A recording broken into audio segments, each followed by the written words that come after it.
Halo semuanya, perkenalkan nama saya adalah Noah Paulana dari kelas S1T07E. Cita-cita saya menjadi telco engineer.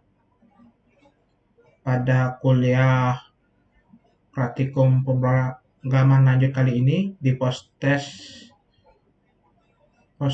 post test saya mendapatkan bagian untuk menjelaskan modul 1 yang menjelaskan tentang dasar pemrograman berotasi objek. Di sini saya akan terlebih dahulu menjelaskan untuk dasar dari teorinya. Yang pertama, PBO atau pemrograman berorientasi objek merupakan suatu teknik atau cara untuk membuat programan yang berorientasi pada objek, di mana sistemnya ini terdiri dari komponen kelas atau objek yang dapat melakukan interaksi antar kelas atau objek lainnya untuk menyelesaikan suatu tugas.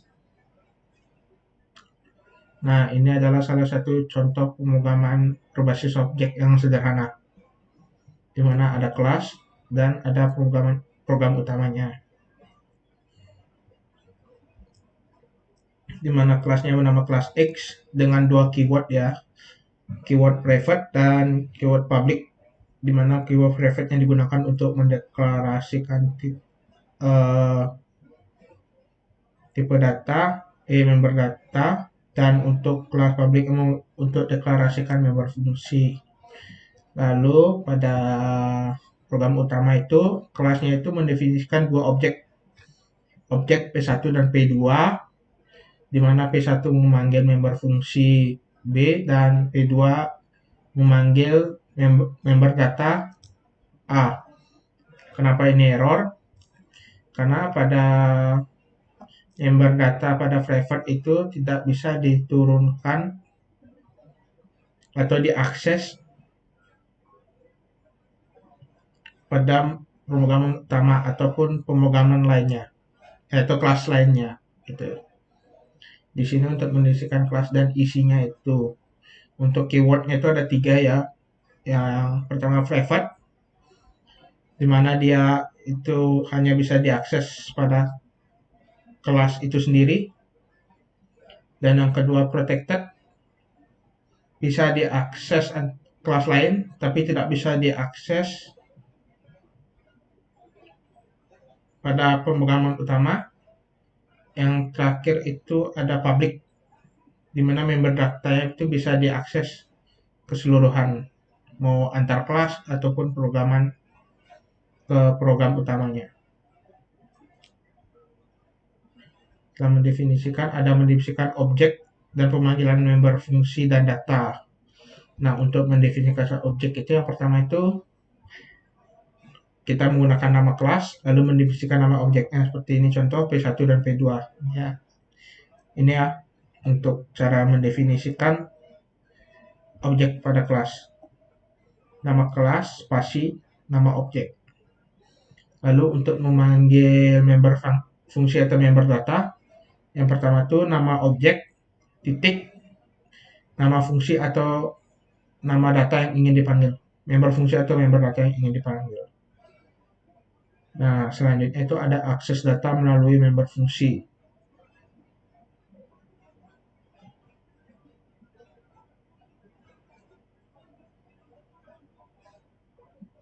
Ini ya, saat contohnya itu nih, saat kelas HTTP mendeklarasikan objek. Nah, objek itu memanggil member fungsi input nilai. Nah, input nilai ini memiliki argumen di dalamnya. Langsung berarti tanpa perlu diinputkan langsung, dia sudah memiliki argumen di dalamnya. Jadi udah otomatis datanya dimasukkan kembali, diproses pada perintahnya, lalu data yang disimpan bisa langsung ditampilkan pada member fungsi tampilkan nilai.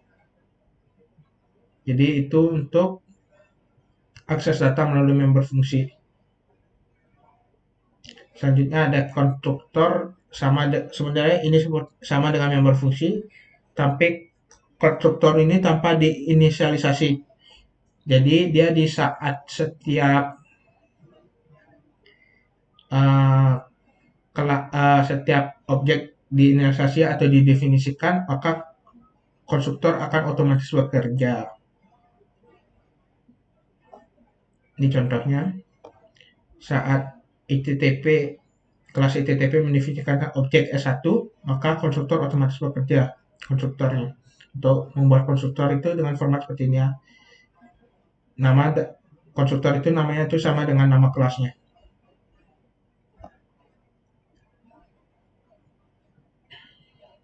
Overloaded konstruktor berarti lebih daripada satu konstruktor dalam sebuah program. Nah, ini jadi dia menggunakan dua buah konstruktor ya. Ada konstruktor menggunakan argumen dan tanpa argumen. Yang pertama, kelas pertama ini mendefinisikan kelasnya itu mendefinisikan objek tanpa argumen untuk objek S1 dan S3. Makanya yang bekerja itu adalah konstruktor tanpa argumen.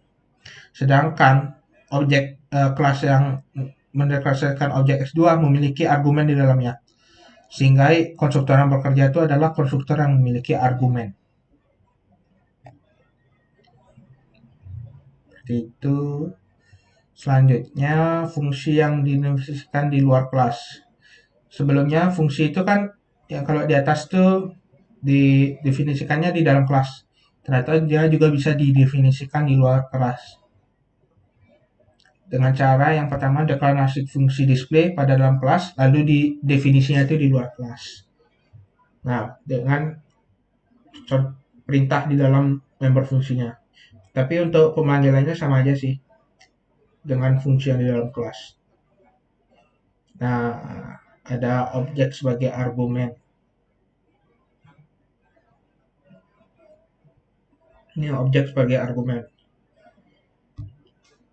Maksudnya objek sebagai argumen itu seperti ini ya. Kan satu dot input nilai kelas ini kan mendefinisikan dua objek S1 dan S2 dan sebuah objek yang memiliki argumen 40 dan karakter Purwokerto. Nah, setelah objek itu memanggil objek S1 memanggil member fungsi input nilai dan memanggil member fungsi display dan objek S2 juga memanggil member fungsi display. Selanjutnya di objek S3 ini dia memanggil member fungsi nilai dengan argumennya itu argumen dalam member fungsi itu adalah dari objek itu sendiri. Jadi nilai objek yang pada S1 dan S2 akan dimasukkan pada member fungsi nilai. Lalu akan diproses dan akan di-outputkan sesuai perintahnya. Seperti itu untuk objek sebagai argumen. Udah, sekian penjelasan saya tentang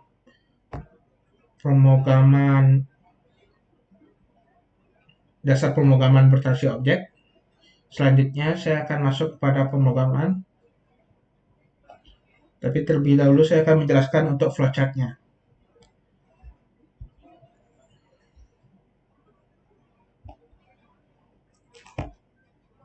Nah, untuk flowchart-nya ya.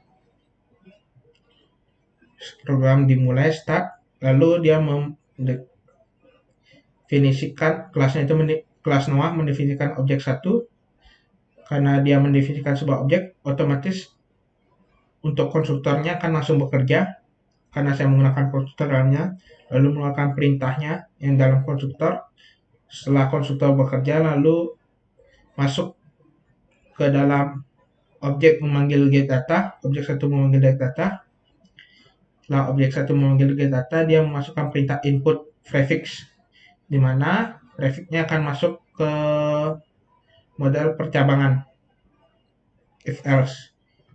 Nah, untuk percabangannya, setelah melakukan percabangan, setelah selesai melakukan percabangan, maka masuk ke objek 1 lalu memanggil member fungsi display. Dan di member fungsi display Display juga ada percabangan untuk dimana prefix yang bisa bekerja itu antara prefix 30 sampai prefix 0. Lalu mengeluarkan perintahnya yang di dalam member fungsi display. Nah, setelah program berakhir, saya menggunakan destruktor di sini, maka destruktor akan langsung bekerja dan program selesai. Mungkin lebih jelasnya bisa saya langsung jelaskan pada programnya ya. Untuk programnya ini,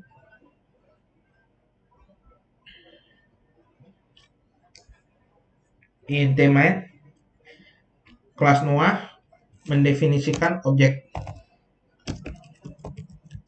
Si objek. Setelah definisi objek, maka otomatis karena saya menggunakan konstruktor, konstruktornya dulu yang bekerja. Di sini konstruktornya. Ini konstruktor. Konstruktor tanpa argumen. Dan ini perintahnya dari konstruktornya. Langsung akan dikerjakan. Setelah konstruktor bekerja, lanjut ke bawahnya. Yang kedua adalah memanggil member fungsi get data ya. Get data. Memanggil member fungsi get data. Objek member fungsi get data. Nah, untuk ini get datanya, member fungsinya yang pertama itu adalah dia meminta untuk memasukkan nilai prefix, lalu dimasukkan ke percabangan kondisinya. Di sini saya ada 6 kondisi kalau nggak salah. 6 kondisi dengan perhitungan berbeda-beda ya untuk setiap masing kondisinya. Dan outputnya pun juga berbeda-beda. Setelah selesai untuk memanggil member fungsi get data, selanjutnya adalah memanggil member display.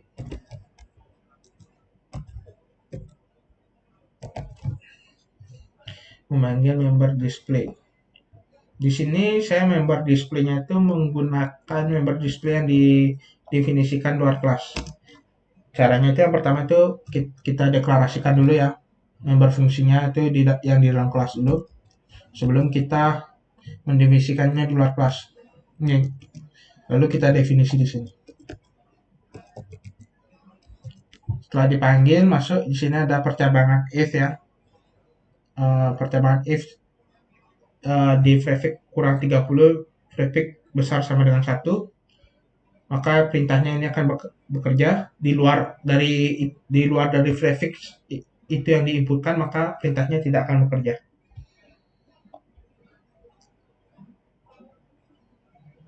Dan program setelah objek satu display, karena saya menggunakan destruktor,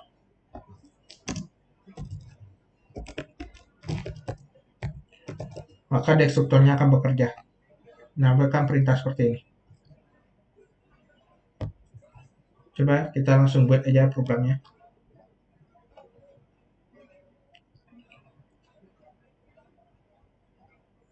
Langsung kita running test programnya. Yang pertama saya masukkan untuk kondisi yang pertama itu kondisi prefix sama dengan 31 atau prefix sama dengan 32 atau prefix sama dengan 0, maka yang outputnya akan seperti ini perintahnya. Kan seperti ini, kita coba ya untuk 31. Apakah benar outputnya seperti itu? Ya benar, maaf, prefix 31 tidak bisa dikategorikan sebagai sebuah jaringan. Kita selesaikan programnya. Lalu kita masuk coba yang kondisi yang di tengah. Di 24 sampai 16 coba kita masukkan 23.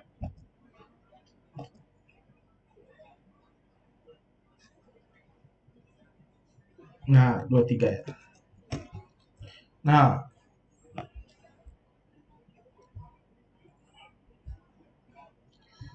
ke atas.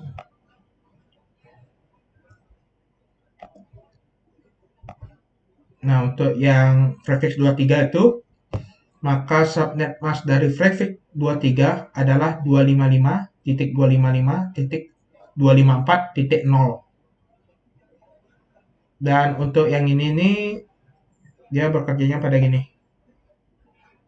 Yang ini nih bekerjanya pada void display. Untuk sisanya. Untuk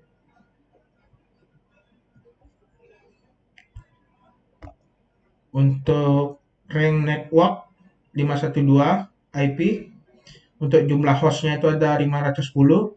Karena jumlah host yang bisa digunakan itu rumusnya itu rings network dikurang 2 ya.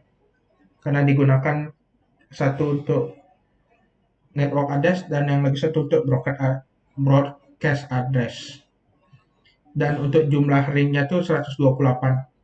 Jadi ada 128 range dengan satu range itu menampung 512 network IP seperti itu.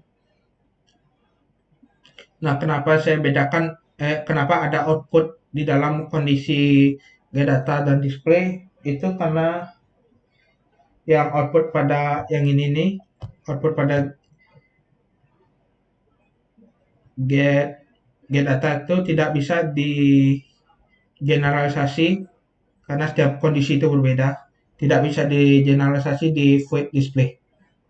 Bisa sih, tapi di dalam void display-nya menggunakan sama juga, menggunakan percabangan if else lagi. Jadi saya biar lebih singkat, jadinya saya outputkan di get datanya aja. Ya, saya jelaskan juga ini untuk yang konstruktornya bekerja ya. Ini untuk konstruktornya dia otomatis sebelum dari objek get data itu sendiri dia udah bekerja, dan untuk destruktornya dia di akhir program ini. Ini contohnya.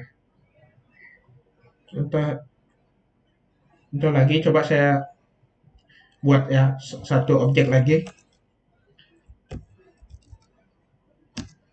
Objek 2. Harusnya itu ini dulu objek 1 konstruktornya bekerja, baru get data dan displaynya, baru objek 2 baru memanggil konstruktor lagi. Tapi coba ya, saya juga belum pernah sih.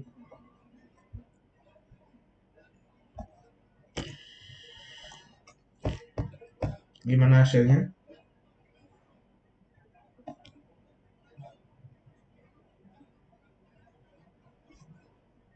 Nah, benar aja seperti saya kata. Pertama konstruktornya dulu bekerja. Konstruktor satunya dulu konstruktor pada objek satu yang bekerja, baru get data dan displaynya dulu. Kita masukkan else tadi, else itu coba kita masukkan kondisi else-nya. Kondisi else itu kondisi dari yang tidak ada di atasnya. Berarti kondisi sisanya yang di luar dari kondisi di atasnya ini, kondisi else ya. Jadi yang ini kan kondisinya itu rentan dari 0 sampai 32. Jadi di luar itu termasuk dalam kondisi else. Berarti dari -1 sampai seterusnya, dan dari 3 di atas 32 dan seterusnya. Coba kita masukkan 35 ya.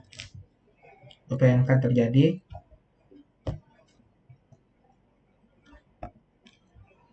-35. Nah, maaf, kode yang Anda masukkan adalah salah, harusnya antara 0 sampai 32. Nah, karena tadi kita memanggil kelas lagi satu, maka konstruktornya otomatis bekerja tanpa memanggil member fungsi. Dan karena kita mendefinisikan dua kelas dalam program utama, maka juga ada destruktornya juga 2 kali bekerja. Mungkin itu sih sekian penjelasan dari program yang telah saya buat. Dan untuk running testnya, di sini saya akan memberikan sedikit quotes ya. Pengalaman terbaik itu adalah dari kesalahan ya. Jadi jangan takut salah, terus mencoba. karena tidak ada orang sukses tanpa pengalaman. Jadi tidak ada orang sukses tanpa kesalahan. Sekian dari saya, semoga video ini bermanfaat. Terima kasih.